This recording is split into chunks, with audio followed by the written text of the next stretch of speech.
այս ղեկավարը մի ընդհանուր խնդիր ունեն։ Հասարակությունում կա մաս, որ չի ընդունում մի նախագահին, երկրորդ նախագահին, երրորդ նախագահին եւ ընդունում է մյուսին։ Կա մաս, որ չի ընդունում այսօրվա ղեկավարին, ընդունում է նախագահներից մեկին։ Մեր հասարակությունը բաժանված է։ Ամեն հասարակության հատված ունի իր համար հետաքրքիր, իմ համար համակրելի քաղաքական գործիչ, բայց բոլորով իրար հետ ոչ մեկի հետ համաձայն չեն, որովհետև ոչ մեկի մեջ չեն տեսնում իրենց համախմբող ուժը։ Որպեսզի մեր երկիրը համախմբվի, որպեսզի մեր ազգը համախմբվի, մեզ պետք է Հայաստան ունենա նոր ղեկավար, ամենայն հարգանքով Հայաստանի բոլոր նախագահների հանդեպ։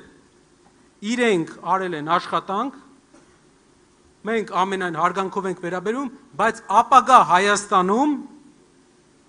իրենց ժամանակը էլ չէ։ Նոր առաջնորդների ժամանակն է։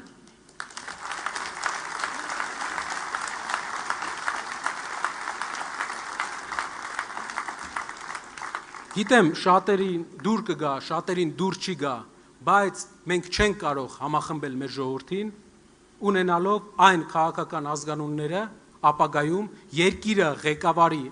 այսօր եղած, մինչև այսօր եղած երկրի 4 առաջնորդներից մեկը յուրաքանչյուրը եթե ղեկավարի,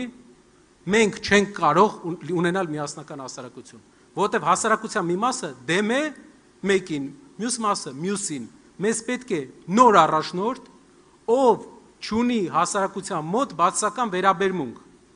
եւ ով ներողամիտ կլինի անգամ այսօրվա իշխանության շատ ներկայացուցիչների հանդեպ, որպեսզի փոխենք այս ատելության անիվը։ Գիտեմ, հիմա այս ասելուց հետո ել եմ կրկնում, շատերի մոտ մեր ընդդիմադիր դաշտում հակադրություններ կլինեն, բայց մենք տեսնում ենք այդ ճանապարհը եւ այդ ճանապարհն է միակ ճիշտ ճանապարհը։ Նոր առաջնորդ Հայաստանի համար